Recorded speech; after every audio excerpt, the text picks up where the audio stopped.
खुलुमबाय स्टुडिय'आव आं किलिकां ब्रह्म हादरारि आर्सारि गेलेनाय बादायलायनायाव ब्रन्जनि मेडेल देरहानो हानाय नम्रता ब्रह्मखौ बाक्सा जिल्ला स्पर्ट्स एस'सिएशनआ बरायहैदों।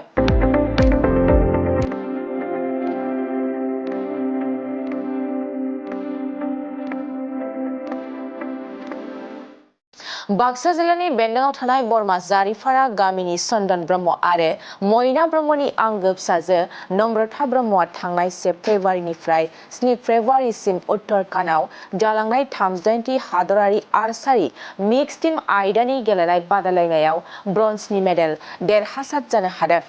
बिथांनि बे देरहानायखौ लानानै बाक्सा जिल्ला स्पर्ट्स एस'सिएशननि गाहाय नेहाथारि पंकजराम बर'नि दैदेननायाव मोनसे हानजाया नम्रता ब्रह्मनि आंगो न'आव थांनानै बरायनायजों लोगोसे मान बावदों।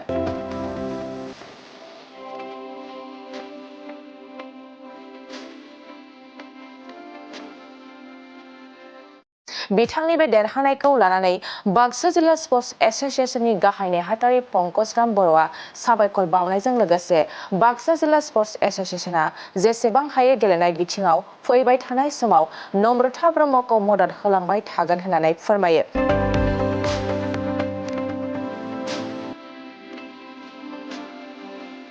नम्रता ब्रह्मखौ बरायनाय आरो मान बावनाय हाबाफारियाव बाक्सा जिल्ला स्पर्ट्स एस'सिएशननि लोगो आफादगिरि धनेश्वर बर', लोगो नेहाथारि महानन्द रामसियारि, अंग्रिखां नार्जारि, खोन्दोआरि नेहाथारि सम्पक बर', नुकुल बसुमतारि, मनज दास, बाक्सा जिल्ला स्पर्ट्स एस'सिएशननि मावफुं सोद्रोमा सुरेन बसुमतारि आरो आसाम फुटबल एस'सिएशननि लोगो नेहाथारि राजु बर' बिथांमोना बाहागो लादों।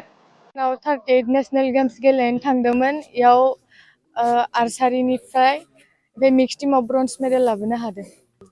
बेयाव टीमा 8टा टीम दंमोन, ओमफ्राय एक्सट्रा दंबावोमोन आरो टीम जों सानै, हौवा सासे हिन्जाव सासे इदि जायो मिक्स टीमा। बहुत माने ब्रन्जनि मेडेलाव बहुत खस्थ' जाहैयो आरोना, गावनायाव खस्थ' खालामनानै मोनबाय, बहुत मोजां मोनबाय। कचिं आं बरमा उदांस्रि क्लाबाव प्रेक्टिस खालामो। बेनिफ्राय नेशनेल गेम्सआव लांनो थाखाय 20 डेजफोरनि थाखाय माबा केम्पिं लादोंमोन गुवाहाटीयाव खर'खजायाव। बाबाया बेटारि गारि सालायो, माया हाउसवाइफ। माने बेटारि गारि सालायनानैनो न'खर बिदिहाय सामलायो। गासिबो मोजाङै प्रेक्टिस फैबाय था, प्रेक्टिस खालाम, बिदिनो नाजालांबाय था, होमबानिया इसोरबो साक्सेस जागोन। अलिम्पिक बा इन्टारनेशनेल बेफोराव गेलेनो थाखाय नाजागोन, सेस्था खालामगोन आंनिफ्राय। बहुत मोजां मोनदों सारमोना जे आंखौ बरायफैदो, बहुत हेल्पबो खालामो अबावबा गेलेनो थांबा। सारमोनखौ थेंक इउ होननो सानो आंनिफ्राय। 38 ना नेशनेल गेम्सआव थांनानै आंनि फिसाजोआ प्राइज लाबोनो हादों, थार्ड प्राइज। बेखौ आं गोजोननाय मोनदों। न'आव निउस फैनानै सबबो सापर्ट खालामबायदों आरो कचारफोर फैदों, सबबो वेलकाम बानायफैदों। फिसाजोखौ बिराद गोजोननाय मोनदों आं। एसे फिसाजोआ बिराद गोसो दंखायोमोन गेलेनो, बेनिखायनो जोङो क्लास 9आव थांनायसै आरो फिसाजोआ गेलेनो बरमायाव लागि साइकेल सालाय बेयाव आरो जों आरो एसे मदद होनायसै आरो नों थांनानै नोंनि लाइफखौ नों बानाय। सारफोरनि बायदिमोननिफ्राय बहुद सहाय मोनदों आरो बिसोरो। फिसाजोआ आगोलनिफ्रायनो होनबाय थाखायोमोन उदैनिफ्रायनो आं खेला गेलेगोन, ओंखायनो आरो इन्टारेस्ट थानायखाय जों खेलायावनो हरनायसै आरो बरमायाव लागि प्रेक्टिस खालामनो। दासो बिराद मेदाम बायदेवमोननिफ्राय आरो सारमोननिफ्राय बहुद हेल्प मोनदों आरो न'खरनिफ्राय सबबो हेल्प हरनायसै, गेलेथां नोंनिनो आरो लाइफ जास्ट देरहानो हाबा नोंहानो मोजां जागोन, जोंहाबो एसे नाम थागोन होननानै जों बेयाव लागि हगारहरनायसै आरो गेलेनो। आरो आगोल आरो आवगायलाङो नेसनेल माबायाव आरो अलिम्पिकआव लागि थाङोबा एसे मोजां जागोन आरो फिसाजोआ सेस्था खालामनांगोन दा। एसे मोजां मोनदों आरो जोंथ' बेफोरबायदि मोनफेराखैमोन नालाय, दासो फार्स्ट टाइम आरो सेकेन्ड टाइम मोनबावबा एसे बायावनो मोजां मोनबावगौमोन आरो फिसाजोआ गोदोर जाबावनायबा, एसे गेलेनानै गोदोर मेडेल लाबोनायबा, फार्स्ट सेकेन्ड बेफोरबायदि लाबोनो हाबा मोजां मोनगोन आरो बेखायनो आं हास्थायनो होदों सेकेन्ड टाइम।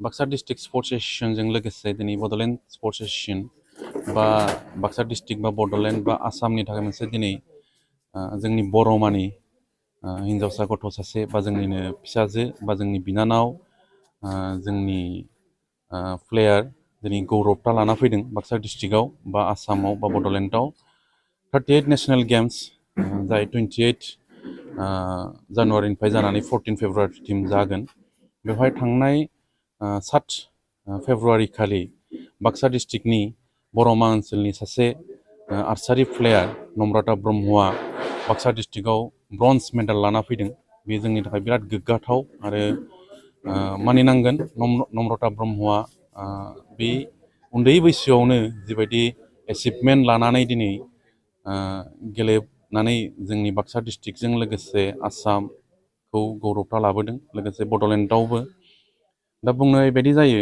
नम्रता ब्रह्मनि बिफाया सासे रिक्सा सालायनानै नम्रता ब्रह्मखौ बेबायदि लेभेलाव लाबोदों आरो बिमायाबो हाउस वाइफ सासे स' नम्रता ब्रह्मआ बर'मासिम प्रेक्टिस खालामनो थाङो बे 5 किल'मिटार्स गोजानाव उदांस्रि स्पर्ट्स क्लाबाव प्रेक्टिस खालामनानै दिनै बेबायदि एचिभमेन्ट लाबोनाया हसाखै जोंनि बाक्सा डिस्ट्रिक्टनि मोनसे गोग्गाथाव लोगोसे आसामनिबो गोग्गाथाव आरो बड'लेण्ड स्पर्ट्स एस'सियेसननिबो गोग्गाथाव बिनि थाखायनो जों नम्रता ब्रह्मखौ दिनै बाक्सा डिस्ट्रिक्ट स्पर्ट्स एस'सियेसना बरायदों आरो इयुनाव नम्रता ब्रह्मखौ जों जेन अलिम्पिक मेडेल लाबोनायखौ जों आसा खालामो आरो जों नम्रता ब्रह्मखौ बाक्सा डिस्ट्रिक्ट स्पर्ट्स एस'सियेसननिफ्राय सानफ्रोमबो गाइड लोगोसे सापर्ट खालामनायनि थाखाय सानफ्रोमबो जेसेबां हायो आवगायबोबाय थागोन আমি বাক্সা জিলা ক্ৰীড়া সন্থাৰ তৰফৰ পৰা নম্ৰতা বসুমতাৰীলৈ বহুত ধন্যবাদ আৰু মৰম যাচিছোঁ আৰু নম্ৰতা ব্ৰহ্মলৈ আমি মৰম যাচিছোঁ তাই যাতে আকৌ ইয়াতকৈ ভাল খেল প্ৰদৰ্শন কৰি মানে বাক্সা জিলা ক্ৰীড়া সন্থাৰ লগতে অসমৰ সুনাম অৰ্জন কৰি আনিব পাৰে তাৰ বাবে ভগৱানৰ ওচৰত প্ৰাৰ্থনা জনাইছোঁ ক'ব বিচাৰিছোঁ যে আমি বাক্সা জিলা ক্ৰীড়া সন্থাৰ এই আমাৰ যিটো আৰ্চাৰীৰ বিভাগত অলৰেডি ঠিক তেনেকৈ মানে সুনাম অৰ্জন কৰি আহি বৰ্তমান আমাৰ 5জন চাকৰিত সোমালে গভৰ্ণমেণ্ট চাকৰিত সোমালে 5জন ইয়াৰো বাক্সা জিলা ক্ৰীড়া সন্থাৰ বিভিন্ন খেল যেনে ফুটবল ভলীবল কাবাডী এইবিলাকতো ল'ৰাই সুনাম অৰ্জন কৰি আহি সিহঁতে চাকৰিত সোমাইছে কিছুমানে আমি বাক্সা জিলা ক্ৰীড়া সন্থাই অন্ততঃ খেলুৱৈসকলৰ ভৱিষ্যত সিহঁতৰ লাইফৰ নিৰাপত্তাৰ সুব্যৱস্থা কৰি দিয়াত আমি বহুত অগ্ৰণী ভূমিকা গ্ৰহণ কৰিছোঁ